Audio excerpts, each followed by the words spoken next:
के गालों पर बयानबाजी कर देते हैं। रमेश भिधुड़ी वही जो कह देते हैं आतिशी के पिता को लेकर कि भाई वो अफजल गुरु से जुड़े थे।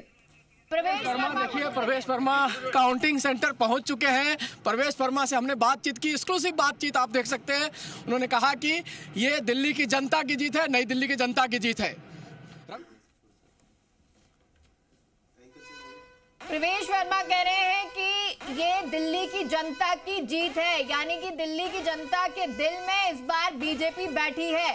कालकाजी सीट से सीएम आतिशी की जीत हुई है, ये बड़ी जानकारी आपको दे रहे हैं रमेश भिधुड़ी। हालांकि कुछ देर पहले तक आगे थे, लेकिन परिणाम कुछ और ही है, बदल गए हैं, क्योंकि अब से कुछ देर पहले जब उनके रिएक्शन आ रहे थे तो वो रिएक्शन कुछ और थे।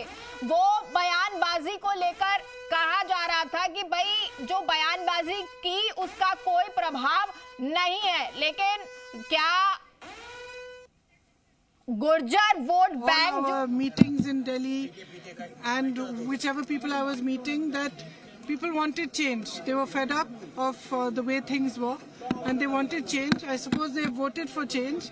My congratulations to all those who have won, and for the rest of us it just means we have to work harder and we have to stay there, be on the ground and be responsive to the people's issues. Thank you. Ma'am, just one more question. I'm sorry, I don't have time. I'm sorry, I have a lot of people.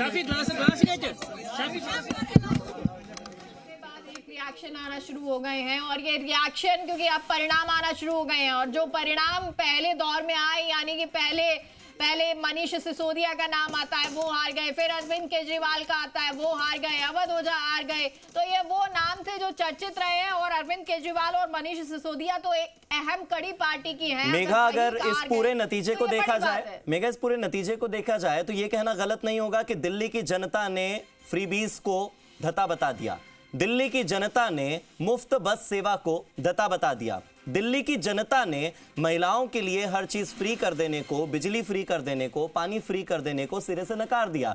Delhi की जनता ने यमुना को साफ करने के लिए मांगे गए 11 साल के समय को देखते हुए आगे का और समय देने से इनकार कर दिया। हार्दिक, ये अब इन तमाम फ्री बीज से बहुत आगे बात चली गई थी, ये अब फ्री बीज पे नहीं रही थी। अब बात हो गई थी कि जिस तरह से जो चेहरा कुछ और पीछे कुछ और, जैसे अभी कुमार विश्वास कह भी रहे थे, कुमार विश्वास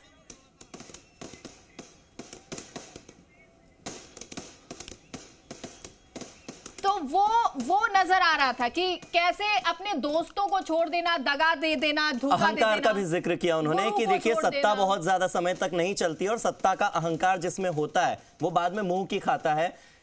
लंका में रावण का अहंकार था, क्या हुआ सबने देखा। उसके बाद स्वाति मालीवाल का एक ट्वीट बड़ा चर्चा में है मेघा, अभी उन्होंने चीर हरण का एक ट्वीट किया है।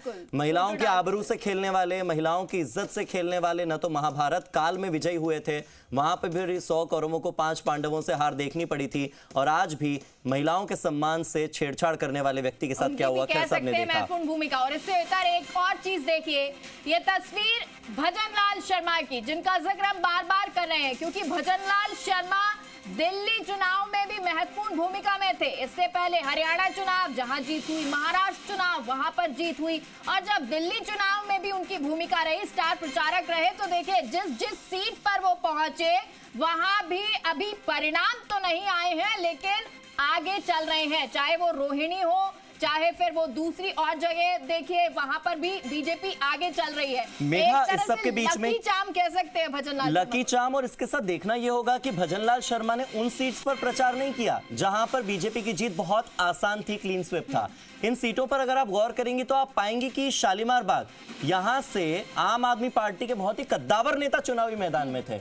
रेखा गुप्ता जीती क्योंकि भजनलाल शर्मा ने उनके पक्ष में प्रचार किया, और भजनलाल ने वहां पर ऐसा माहौल बनाया कि बाजी पलट दी।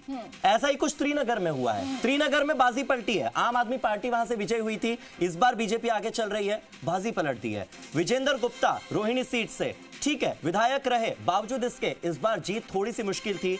हरीश खुराना मोती नगर से बीजेपी का पक्ष अक्सर रखते हैं वो मीडिया में, बावजूद इसके उनकी जीत को सुनिश्चित करने में भी भजनलाल शर्मा की भूमिका रही। कृष्णानगर, मुंडका, रिठाला, ये वो सीटें हैं दिल्ली की जो आम आदमी पार्टी का गढ़ कही जाती हैं, और शायद ये सेंटेंस अतिशयोक्ति नहीं होगा कि भजनलाल शर्मा ने, राजस्थान के पूत ने दिल्ली आकर आम आदमी पार्टी का गढ़ ढहा दिया है। आम आदमी पार्टी के गढ़ ढहा दिए हैं। ये वो 13 सीटें हैं जहां आम आदमी पार्टी का बोलबाला था।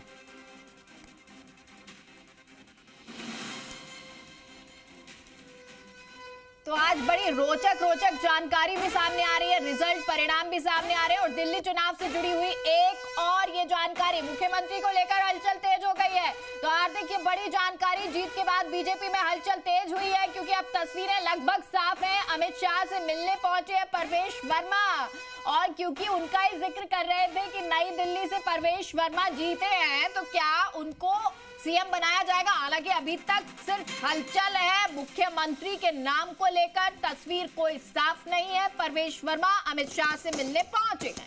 हमारे साथ लगातार इंद्रेश जी भी जुड़े हुए हैं। इंद्रेश जी, क्या जाट चेहरा बनने वाला है इस बार दिल्ली का मुख्यमंत्री? क्योंकि एक गुर्जर चेहरा, एक जाट चेहरा, दो ऑप्शन लेकर चल रहे थे। रमेश बिधूड़ी की हार हो गई है, आतिशी जीत गई हैं। अरविंद केजरीवाल को हराने का तोहफा, क्या सीएम की कुर्सी होगी?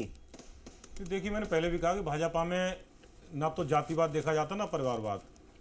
सोशल इंजीनियरिंग तो देखी जाती है। नहीं, देखिए, प्रवेश वर्मा बहुत अच्छे व्यक्ति हैं, उनके पिताजी भी पहले बहुत पुराने सीएम भी रह चुके हैं। लेकिन जो भी पार्टी इसमें निर्देश करेगी, हमारा शीर्ष नेतृत्व जो तय करेगा, उसमें किसी भी कार्यकर्ता को भी बना सकता है। वो सीएम का बेटा सीएम बनेगा, परिवारवाद के आरोप लगेंगे, झेल पाएंगे? परिवारवाद नहीं, उन्होंने मेहनत करके अपना स्थान हासिल किया है। उन्होंने बहुत मेहनत की है और पार्टी में ऐसी सीट उनके लिए दी गई जहां लड़ने के लिए कि जो सीट बहुत ही जीतना जो है सहज नहीं थी, लेकिन उन्होंने अपनी मेहनत से अपने जो भी प्रचार से जिस प्रकार से उन्होंने अपनी मेहनत की और केजरीवाल के लिए मात दी है, तो बेशक वो दावेदार हो सकते हैं, क्यों नहीं हो सकते, लेकिन जो भी शीर्ष नेतृत्व तय करेगा उसके लिए स्वीकार होगा। लेकिन इंद्रेश जी इस वक्त बहुत खुशी मना रहे हैं क्योंकि उनकी पार्टी जो जीत रही है। बिल्कुल, सबसे ज्यादा खुशी मुझे केजरीवाल जी के हारने की है। अच्छा। और थोड़ा सा दुख हुआ कि ये आतिशी के किस प्रकार से जीत गई। मैं तो ताज्जुब कर रहा हूँ क्योंकि ये तीनों ही लोग हारने वाले थे।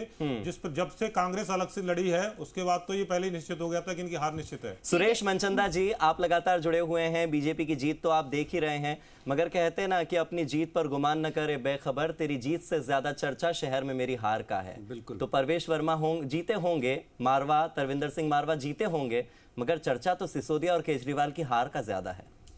देखिए, इस समय पर शायद ये जो आपने लोकोक्ति का प्रयोग किया, ये बिल्कुल फिट नहीं बैठती, क्योंकि इस बार जो चर्चा होगा वो जीत का ही होगा, हार का नहीं होगा। हाँ, निश्चित तौर के ऊपर पे मामला जो है वो टफ था, कंपटीशन बड़ा था, लेकिन उसके सामने में जो छवि थी, देखिए, वो कहते हैं ना कि भाई आदमी अगर 10 मंजिला अगर छत से गिर जाए तो शायद हो सकता है कि वो बच जाए, वो उसको हो सकता है कि हॉस्पिटल ले जाया जाए, उसके बाद फिर वो वापस भी आ जाए, एक्सीडेंट हो जाए तो भी बच जाए। लेकिन जो नज़रों से गिर जाए तो वो उसका उठ पाना वो कहीं ना कहीं एक दिक्कत देता है। तो इस समय पर केजरीवाल की जो क्रेडिबिलिटी थी, जो छवि थी एक आम आदमी की, एक ईमानदार पार्टी की, और जिन मुद्दों के साथ में पार्टी का गठन करना और जिन मुद्दों के साथ में, देखिए, कुमार विश्वास ने कितनी बड़ी बातें कही। उन्होंने कहा आज इंसाफ हुआ। ये वही कुमार विश्वास हैं जो राज्यसभा में शायद इनकी पार्टी से जा रहे थे, और ये वही कुमार विश्वास हैं जो बिल्कुल फाउंडेशन से लेकर के पार्टी की और उस स्तर के ऊपर पे थे जहां पर इन्होंने दिल्ली के अंदर में क्लीन स्वीप किया था, 67 सीटें आई थी। तब तक का इनका जो गठबंधन था, जो इनका सहयोग था, वो भाईचारे का, वो दोस्ती का, और वो तो ये कहते थे कि मनीष सिसोदिया और कुमार विश्वास जो है वो तो लंगोटिया यार थे। लेकिन उसके बाद में जिस तरीके से इन्होंने शब्दावली का प्रयोग किया और जो दर्द बताया कि भाई कौरवों की हार का कारण क्या हुआ, उन्होंने एग्जाम्पल ऐसे ऐसे दिए और उनकी जो तुलना थी, ये एग्जाम्पल एक और एक व्यक्ति ने दिया है, शकुनी के साथ की। ये एग्जाम्पल एक और एक व्यक्ति ने दिया है। आप राज्यसभा जाने की बात कर रहे हैं, राज्यसभा जा चुकी एक महिला हैं जो किसी समय यंग लड़की रहा करती थी और अपने कॉलेज टाइम से वो देखा करती थी कि अरविंद केजरीवाल नाम का एक व्यक्ति है जो भ्रष्टाचार के खिलाफ लड़ना चाहता है, जो महिलाओं के सम्मान में खड़ा रहता है। उसने 2011 में एक पार्टी शुरू की, आंदोलन में वो लड़की ज्वाइन करती है, एक बार राज्यसभा तक पहुंचती है, महिला आयोग की चेयरमैन बन जाती है, और उसके बाद वो कहती है कि महाभारत के समय जब एक महिला का चीरहरण करने वाले कौरव हारे तो आज फिर केजरीवाल कैसे जीत सकते नहीं, थे? वो जिक्र यही था ना कि भाई जित आप अपने दोस्तों को धोखा दे दोगे, गुरु को धोखा दे दोगे, तो फिर आके कहाँ जाओगे आप? जी, वो यहीं पर ही तो सारी चीजें साफ हो रही हैं, वही सारी चीजें दिखाई भी दी हैं। देखिए, जब आपके जो परिवहन मंत्री थे, वो परिवहन मंत्री ने जब आम आदमी पार्टी